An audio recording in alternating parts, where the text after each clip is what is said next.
stop for a little while. Maybe, oh maybe, watch the sun go down. Maybe, oh maybe, we'll decide to stick around. And maybe we won't, and decide to take a walk. And you and I will ponder as we wander, as we walk. Welcome to Ponder While We Wander. We're two friends who happen to be therapists go on a walk as we discuss relationships, nature, and meet life in the moment. Each episode is grounded in some aspect of ecopsychology, but can take us anywhere as we ponder while we wander. And you're invited to come along. And you and I will ponder as we wander, as we walk. Hello. Hi, Natasha. Hi, Amber. I'm happy to be here with you today. I am too. The sun is kind of efforting here. It's doing its very best effort. Mm-hmm. And we are coming in live from a park in Seattle, in Washington State. We are alive. We are alive, coming in live. And we're sitting next to this amazing little pond full of ducks. So many ducks swimming around, doing their little mating dances, purring. I heard a duck purring. I didn't know that they could do that. There's also airplanes overhead and frogs right on cue. Right on cue. Right on Good cue. job. Right on cue. And we're here starting this first podcast with everyone today to sort of set the groundwork, lay the framework for different topics that we want to cover and ideas that we want to explore. And today we're going to be asking the question, are we suffering from zoochosis? Yes, we will. We will be asking that question. I thought this was a good topic to start with because I had some hopes for us in this podcast. And I think one of the hopes that I had for us is that we would provide an opening for some questions and just ways of thinking and looking at our lives and what's going on around us. Are there any other hopes or expectations that you have for us today or in general? I agree. I think that's a big part of this endeavor is, opening up the possibility to explore different ways that we can think about things, permission to ask different questions, and see where it takes us. Yay. So let's jump right into this idea of zoochosis. It is not my original idea. It actually comes from a dissertation paper that Dr. Vaughan Wilkins has written and put out there, and he's also doing some work currently around this topic of ecopsychology.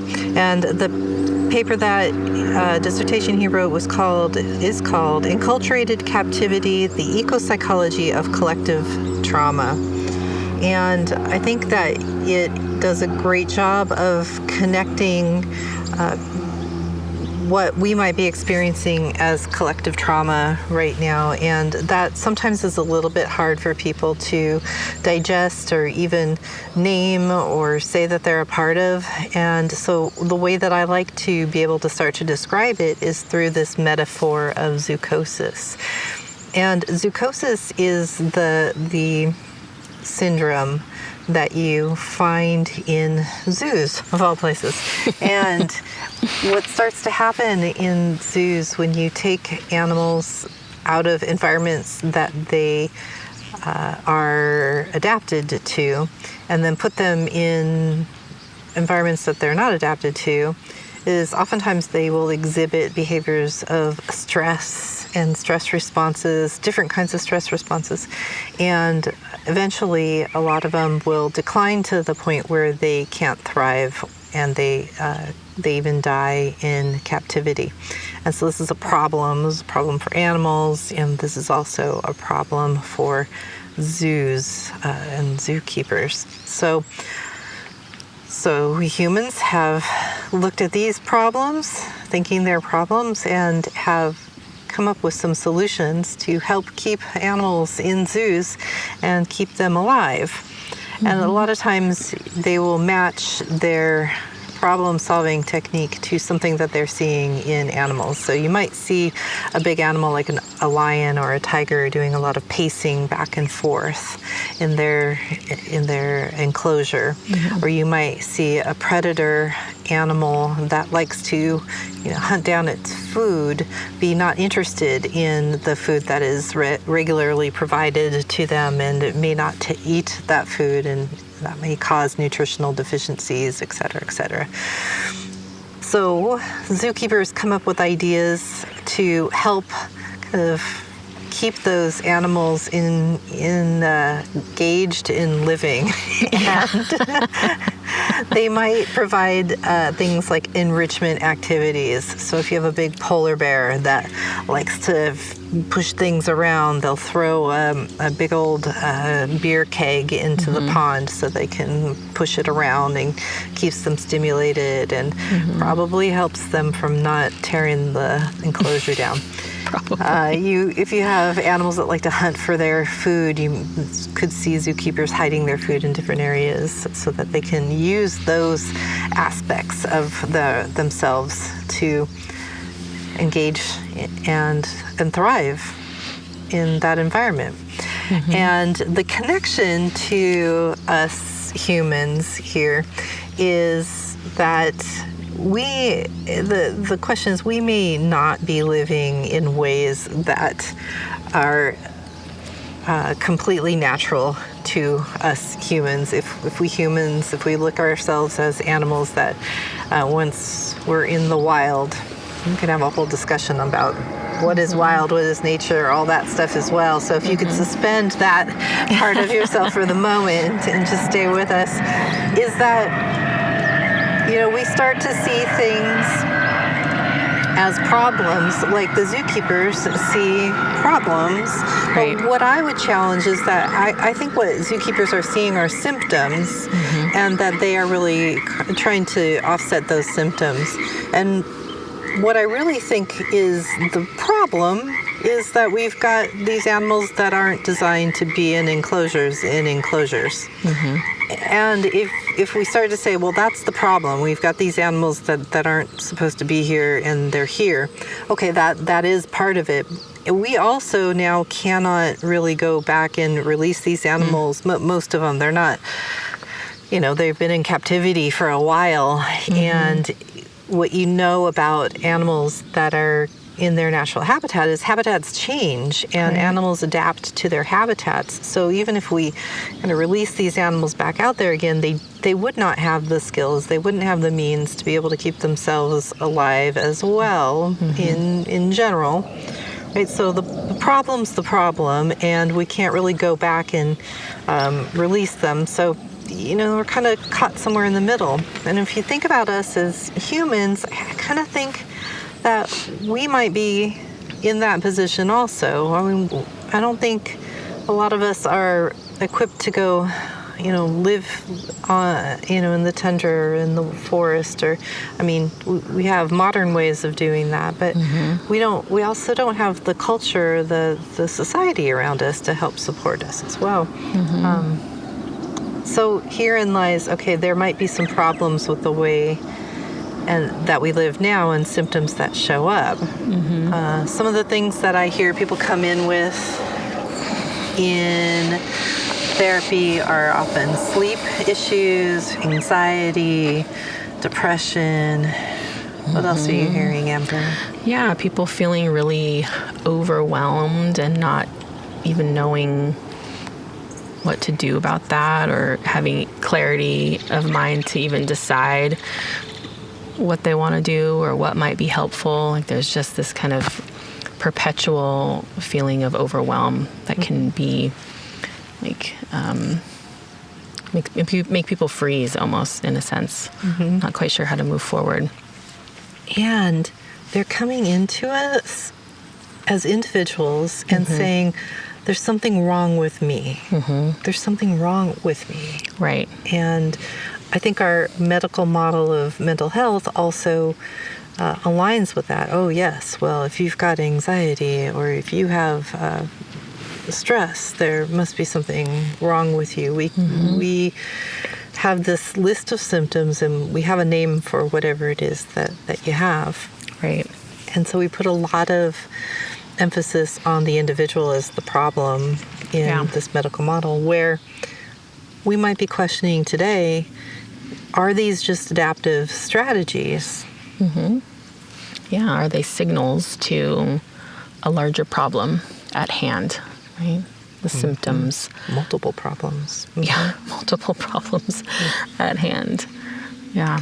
Viktor Frankl has a quote. Viktor Frankl was a psychiatrist who was in a concentration camp during the Second World War, and he had a lot of observations that I really appreciate him, well, one, surviving, and two, being able to share his wisdom. And one of his quotes that really resonated about this is, an abnormal reaction to an abnormal situation is normal behavior. And I really think that starts to happen. We have normalized a lot of behaviors, but maybe we're just having an abnormal reaction to abnormal situations. Which in some ways is appropriate, that we would be having that, quote unquote, abnormal reaction. Yeah. So part of us talking about this today is just to start to open up that space and start to talk about what are the ways that might be showing up in our lives. And do you have any questions that sometimes you ask clients to start to explore that, or you ask yourself to explore those ideas? Yeah, I think it will come up sometimes when people will have a sense of, something doesn't feel quite right. We can't quite figure out what, or name it, or not sure quite how to talk about it. And there's lots of ways that we, myself included, we might just be like, oh, it must be this, or it must be me, or it must be, some kind of maybe it's not important. I just brush that aside in a sense. So I think some of the questions that feel helpful are kind of returning to that feeling a little bit and lingering a bit longer, and really wondering, well, maybe there is something that's not quite working for me, or that I'm not feeling is aligning with me, or okay with me, or working for how I want to be in the world. Even just lingering a bit and asking that question and wondering, there might be more to that story. As you're talking about that, the other way that I see this come up, and it's just one of the many, many ways that it comes up, is in our response to grief and loss. I feel like as, from a collective Western culture, there is not a lot of support around what is grief, what is quote unquote normal or healthy grieving and loss. And it amazes me because it's something we will all go through at some point if we live long enough. And it's such a common human experience. But we don't know how to talk about it. We don't know how to be with it.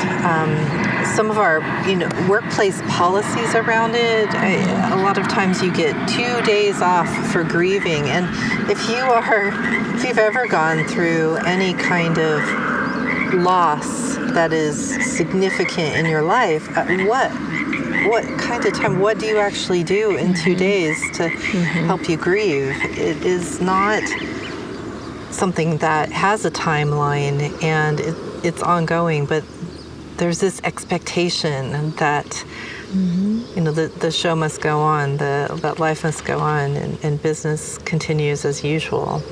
And we often see people in our practices show up and questioning themselves about the feeling of numbness, or a feeling of just sadness and grief attacks that are happening, and why can't I move past this? Or even I can't focus on anything, and people are expecting me to show back up again in the way that I was before, and I just can't do it. And they think that they're the problem. Yeah. Yes, and that's the big thing that happens with even this idea that we're talking about today. That's where it lands. It's like the individual feels like I'm the problem here. I'm to blame. What's wrong with me that I can't X, Y, or Z? And it's so much bigger than that. I mean, that's like the enrichment activity, trying to treat a symptom, a small symptom of something, and not realizing that we're swimming around in this larger environment, that there's no space for people to have a very human experience. I mean, grief is a very human experience, and it takes time. Yeah. And I often feel like the expectation of people coming in is for me to help them. And I know that I can do some things just by being there and reflecting back the experience that they're having. But the reality is that we need a whole community. We need our families. We need connection in order to be able to hold what we're holding. This idea that we're individuals and we have to go through this alone, and super sucks. I don't think we're meant to do that. We really weren't. It's not great for anybody. No. So I think that's another hope that I have for these discussions and this podcast, is that we give people permission to ask these questions and to re-examine and to look at the ways that we have these stories told to us, that we're individuals. And I think a lot of people want to figure out, like, how did we get here? And I think we could talk forever about how maybe we got here collectively. There's probably lots of reasons. Yeah. And I'm sure we'll explore some of them along the way if people are interested. But I'm not so sure we need to know how we got here. What about you? Yeah. I mean, it's not going to necessarily change where we are just because we know how. I mean, it might help us as we move forward. But I do think it's like, well, here we are in this moment. And so what do we want to think about now? What do we want to notice now? What types of questions might we want to ask ourselves now? Yeah, I think about the piece of, we may never know, like, there is a mystery about it, and if we decide we can't move forward without answering those questions, then I think we do ourselves a disservice. I do think that some of the how did we get here is important in ways of being able to make sense of situations and make sense of why we might be feeling the way that we're feeling and thinking the way that we think, and the systems are set up the way that they're set up. Of course, yeah. So that part of understanding how did we get here, I think might be really important for us to discuss. I agree. But I think it doesn't need to come in, like, there's parts that we don't know or things that we don't have an answer to. I don't think that needs to be a block or a barricade for moving forward or for understanding or wondering or questioning or, exploring. Oh, there goes the ducks. Aww. Taking off. Talk about exploring. There they go. Yeah, I think it's worth exploring how we got here, and what we're having to come up against, because some of these systems and some of the ways that we've been enculturated to live are so below the radar. We don't even know that we're in them. And I think it takes something different to push back against that a little bit, or to feel what that's like to be different.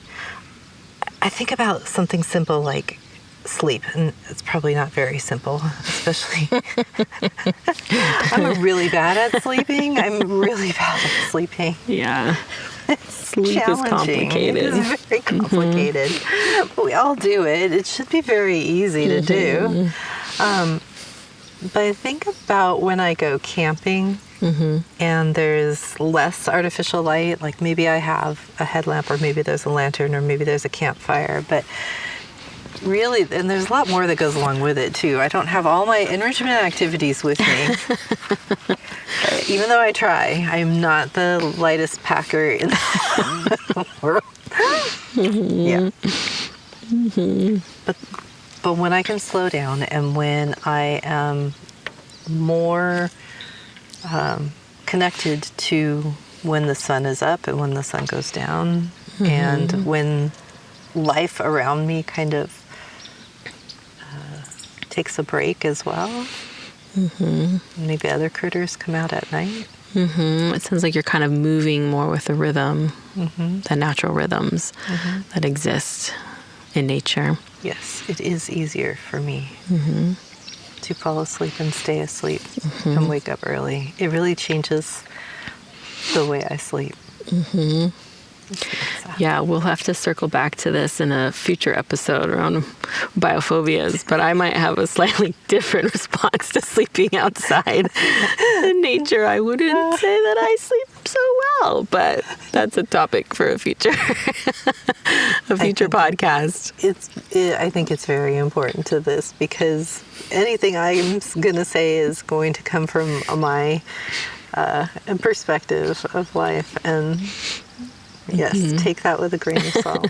But I hear and I resonate with, and I'm sure if people got a little curious or slowed down and asked themselves a similar type of question, it's like, where do we have moments or places or experiences in our life where we can feel a little bit of that natural slowing, or a little bit of like stepping into the natural world around us. Like there is kind of a different hum, a little different rhythm, but it does require us in a lot of ways to be intentional about kind of slowing down and checking it out, getting a little bit curious about it, noticing the difference between those experiences of being wrapped up and busy in all of our day-to-day and our work and family and responsibilities, and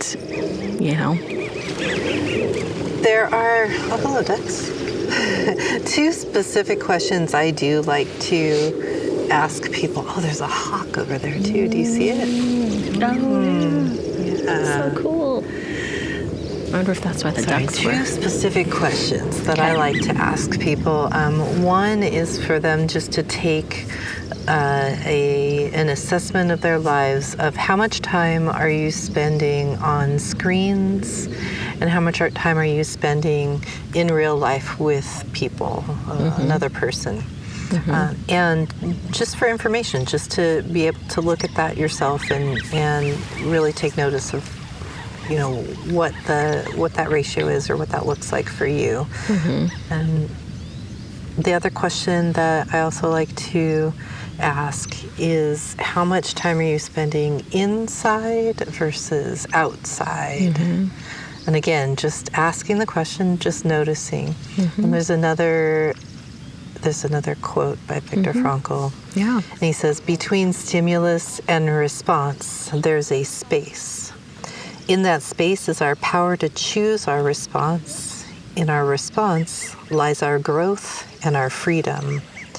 I think this brings us back around of, are we really animals in our own enculturated zoo? And if we give ourselves that space just to even ponder that question a little bit, I think our ability to choose might be our freedom in that.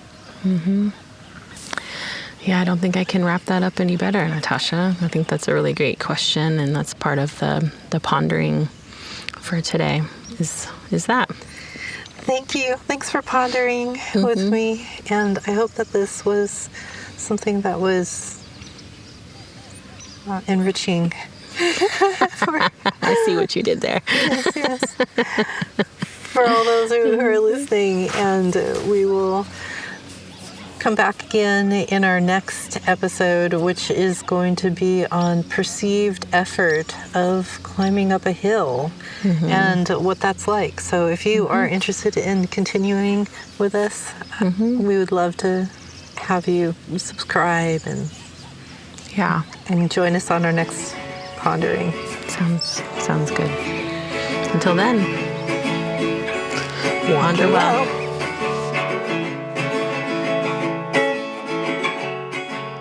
We hope that you enjoyed this topic and discussion. Check the episode notes for links and other resources, as well as links to our social media and website, where you'll find more invitations and inspirations for connecting with nature, others, and ourselves. And join us for the next episode where we ponder, walking up a hill, is it better together? We'll explore whether it matters who's at the bottom of the hill with us when we're trying to figure out how hard the climb might be. And we get visited by local wildlife in Seattle, Washington.